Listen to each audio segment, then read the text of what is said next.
আসসালামু আলাইকুম এভরিওয়ান, আশা করছি সবাই ভালো আছেন। আমি হচ্ছে এট সেক্টর চ্যানেল থেকে আজকে ক্রিকেট অ্যানালিস্টে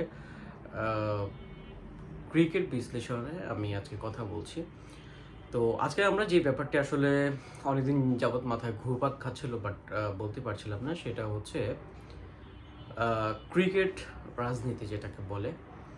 প্রথমত আমার মনে হয় যে এইটা বাংলাদেশকে ওয়ার্ল্ড কাপ থেকে বাদ দেওয়া একটা গভীর ষড়যন্ত্র অংশ, এবং ষড়যন্ত্রটা কি আসলে সেইটাও একটু খোলাসা করতে চাইছিলাম। যেমন ধরেন, মোস্তাফিজকে বাদ দেওয়ার আগে বিসিসিআই হয়তো জানতো যে এখানে আসলে কি কি হতে পারে এবং তারা কি গেমটা খেলবে যাতে বাংলাদেশও বাদ যায় এবং পাকিস্তানও এখান থেকে বাদ যেতে পারে, অথবা কোনো নিষেধাজ্ঞার মধ্যে তাদেরকে আনা যায়। এইটা হয়তো তাদের প্ল্যানে ছিল, কিন্তু এখানে নতুন কিছু প্ল্যান অ্যাড হয়েছে যেটা তাদের চিন্তায় ছিল না, অন্যদের প্ল্যান অ্যাড হয়ে গেছে। যেমন আমি যদি শুরু থেকে বলি, যখন মোস্তাফিজ ইস্যুতে ভারত সরগরম হয় এবং মোস্তাফিজকে বাদ দেওয়ার জন্য তারা একত্র হয় এবং বিসিসিআই এর পক্ষ থেকে মোস্তাফিজকে আইপিএল থেকে বাদ দেওয়ার নির্দেশ দেওয়া হয়। তারপরে বাংলাদেশ থেকে একটা ক্ষোভ ছড়িয়ে পড়ে সবার মধ্যে যে যেহেতু মুস্তাফিজের নিরাপত্তা তারা দিতে পারে নাই, সো বাংলাদেশের ক্রিকেট পুরো টিম এবং হাজার হাজার দর্শককে তারা কিভাবে আসলে সুরক্ষা দিবে। দেন আমার মনে হয় যে 80% মানুষ চেয়েছিল যে বাংলাদেশ যাতে ওয়ার্ল্ড কাপে না যায়, এবং পরবর্তীতে 80% মানুষই খুশি হয় যে বাংলাদেশ আসলে ওয়ার্ল্ড কাপে যায় নাই। কিন্তু বাংলাদেশের ক্রিকেট ফ্যানরা তারা তো এটাও চেয়েছিল যে বাংলাদেশ ওয়ার্ল্ড কাপ খেলবে, বাংলাদেশ ওয়ার্ল্ড কাপে ভালো খেলবে এবং ফাইনালে না যাক, সেমিফাইনাল অন্তত খেলার যোগ্যতা বাংলাদেশ ক্রিকেট রাখে।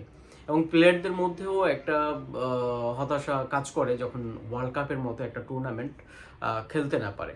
তো যাই হোক, যেটা বলছিলাম যে পরবর্তীতে যখন বাংলাদেশকে বাদ দেওয়া হইলো, বাকি বোর্ডগুলো বাংলাদেশের বিপক্ষে ভোট দিছে যাতে বাংলাদেশকে মানে ভ্যানু সরানোর, ইন্ডিয়া থেকে সরিয়ে শ্রীলঙ্কা নেওয়ার পক্ষে বিপক্ষে যখন ভোট হয়, শুধুমাত্র পাকিস্তান ছাড়া বাকি সব বিপক্ষে ভোট দিছে।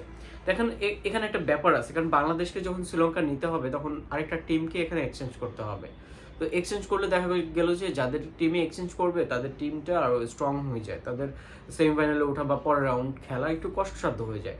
এটাও একটা কারণ হইতে পারে বাংলাদেশের কূটনৈতিক যে ক্রিকেটীয় কূটনৈতিক ব্যবস্থা সেটাও দুর্বল হতে পারে। তারপরে আরও কিছু কারণ হইতে পারে যার কারণে বাংলাদেশের বিপক্ষে তারা চলে গেছে সরাসরি। তো পরবর্তীতে শুধুমাত্র পাকিস্তান বাংলাদেশের সাপোর্ট দিছে। অ্যান্ড পাকিস্তান সাপোর্ট দেওয়ার একটা কারণ হচ্ছে যে যেহেতু এর আগে ইন্ডিয়া পাকিস্তানে খেলতে যায় নাই এবং তারা হচ্ছে যে তাদের একই ভেন্যুতে খেলার একটা সুযোগ পেয়েছে, অর্থাৎ আবুধাবিতে খেলেছে, তাদের প্রতিটা ম্যাচ একই ভেন্যুতে খেলেছে, একই জায়গায় খেলেছে, একই কন্ডিশনে খেলেছে। সুতরাং তাদের জন্য একটা অ্যাডভান্টেজ ছিল এবং ইন্ডিয়া কাপও জিতেছিল সেইবার।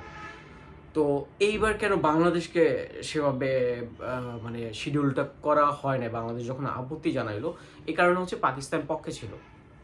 এখন অনেকে বলবে যে পাকিস্তান তো নর্মালি হচ্ছে যে ইন্ডিয়ার বিপক্ষে থাকে, যার কারণে পাকিস্তান পক্ষে ছিল, এটা ইটস নর্মাল তাদের। কিন্তু আমরা কেন আমাদের সুবিধাটা দেখি না? তারা তাদের সুবিধা নিচ্ছে নিক, কিন্তু আমার সুবিধাটা হচ্ছে, আমি যখন মারা যাচ্ছি তখন কেউ যদি এসে মানে পানি নিয়ে আসে, তো সেও খাইলো, আমাকেও খাওয়াইলো, আমি বাঁচলাম, এটা আমার। And সে যদি বলে যে তারও তো বাঁচার দরকার ছিল, তার আত্মীয় স্বজন তাকে তার জন্য নিয়ে আসছে, মানে আমার কথা হচ্ছে তার জন্য তো আমি উপকৃত হয়েছে, তাকে এইটুকু ক্রেডিট আমার দেওয়া উচিত।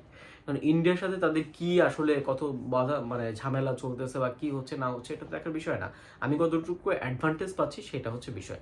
অ্যান্ড দেন কি একটা চাল আইসিসি করেছিল সেটাও আমি বলি। আইসিসি চেয়েছিল যখন বাংলাদেশ বাদ হয়ে যায়, এখন পাকিস্তান যদি তাদের পাশে দাঁড়াইতে গিয়ে সামহাও তারা ওয়ার্ল্ড কাপ না খেলে, তাহলে বাংলাদেশকে একটা রিজন দেওয়া যায় যে বাংলাদেশ আসলে রাজনৈতিক নিরাপত্তা ইস্যুতে বাংলাদেশ আসে নাই। অ্যান্ড পাকিস্তান কেন আসে নাই? পাকিস্তান আসে নাই বাংলাদেশের জন্য, বাংলাদেশের পাশে দাঁড়ানোর জন্য। পাকিস্তানের কোনো ইস্যু নাই, পাকিস্তানের ভ্যান থেকে শুরু করে সব কিছুই আছে। সুতরাং আরেকটা ক্রিকেট টিম যারা উইথড্র করেছে বা বিদ্রোহ করেছে তাদেরকে সাপোর্ট দেওয়ার জন্য যদি পাকিস্তান না খেলতো, সেক্ষেত্রে পাকিস্তান একটা বড় ধরনের নিষেধাজ্ঞার মধ্যে পড়ে যেতে পারতো। এখন ইন্ডিয়া হয়তো চাইছে যে ওইটাই, যে পাকিস্তান কোনো একটা নিষিদ্ধ মানে ইয়ের মধ্যে পড়ে যাক, নিষেধাজ্ঞার মধ্যে পড়ে যাক। কিন্তু পাকিস্তান দেখেন এখানে গেমটা চেঞ্জ হয়েছে এখানেই মূলত। যখন পাকিস্তান বললো যে আমরা খেলবো, কিন্তু ইন্ডিয়ার সাথে ম্যাচটা খেলবো না, তখন কিন্তু আইসিসির সব থেকে ক্ষতিটা হয়েছে এবং হবে। যদি পাকিস্তান ইন্ডিয়া খেলা না হয়, প্রায় 6,000 কোটি টাকার মতো লস, এবং অনেক স্পন্সর থেকে তাদের টাকা, মানে স্পন্সর তাদের টাকা ফিরিয়ে নিবে। বা এই ম্যাচ ঘিরে একটা ম্যাচ যদি হয় ওয়ার্ল্ড কাপে, পুরো ওয়ার্ল্ড কাপের খরচ ওই একটা ম্যাচে উঠে আসতে পারে। সুতরাং সেখানে যদি পাকিস্তান আসলে উইথড্র করে, তাহলে সমস্যা হচ্ছে আইসিসির যে ইনকামটা বা ওয়ার্ল্ড কাপে যে ইনকামটা, সেটা কমে যাবে। প্রথমত বাংলাদেশ যদি খেলতো তাহলে হয়তো বা আরেকটু ইনকাম থাকতো। বাংলাদেশ যেহেতু খেলা নাই, সেখানে একটা লস।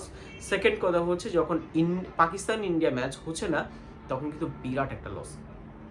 এখন আইসিসি হচ্ছে যে রিসেন্টলি বুলবুল সাহেব আমাদের এবং পাকিস্তানের যে বোর্ড কর্তা তাদের সাথে কিন্তু বসছে এই বিষয়টা নিয়ে কিভাবে সমাধান করা যায়। মানে মাঝপথে এসে আবার তাদেরকে প্রায়োরিটি দিয়ে বসা, এটাও কিন্তু একটা মানে কি বলে যে অ্যাচিভমেন্ট বলতে হয়। কারণ আইসিসি এখন ঘুম হারাম। আইসিসি যেটা চেয়েছিল যে যদি পাকিস্তানকে বাধ্য করবে খেলতে, নাই তো নিষেধাজ্ঞা দিয়ে দিবে। এখন পাকিস্তান তো খেলতেছে, কিন্তু ওই ইন্ডিয়া পাকিস্তান ম্যাচটা বয়কট করলো। তো যার কারণে আইসিসির এখন ক্ষতি হয়ে যাওয়াতে আইসিসি এখন উঠে পড়ে লাগছে যে কীভাবে আসলে পাকিস্তানকে ইন্ডিয়ার সম্মুখীন করা যায়। কিন্তু পাকিস্তান যদি আসলে অনড় থাকে এই জায়গাটায়, তাহলে কিন্তু কঠিন একটা বিদ্রোহ তৈরি হবে, এবং যখন আইসিসি লসে পড়ে যাবে, তখন কিন্তু ভারত বিদ্বেষীটা আরও তৈরি হয়ে যাবে, এবং আইসিসি পরবর্তীতে এই ভুলগুলো আর কখনোই করবে না। আমার মনে হয় পরবর্তীতে যদি পাকিস্তান আসলে তাদের অবস্থানে শক্তভাবে থেকে ওই ম্যাচটা বয়কট করে, তাহলে আমার মনে হয় যে ভবিষ্যতে কোনো মানে একক টিম বিশেষ সুবিধা পাবে না। হয় সবার জন্য এক নীতি থাকবে, আর নয়তো হইতেছে যে মানে এই যদি দুর্নীতিগ্রস্ত বা এরকমভাবে কোনো একটা নির্দিষ্ট টিমকে সুবিধা দিতে যায়, তাহলে আইসিসি ভেঙে যাবে খুব শীঘ্রই। হ্যাঁ, আইসিসি ভেঙে হয়তো বা ক্রিকেটের যে মানে কেলেঙ্কারি কখনো হয় নাই, সেটাই হবে, আমার তাই মনে হচ্ছে।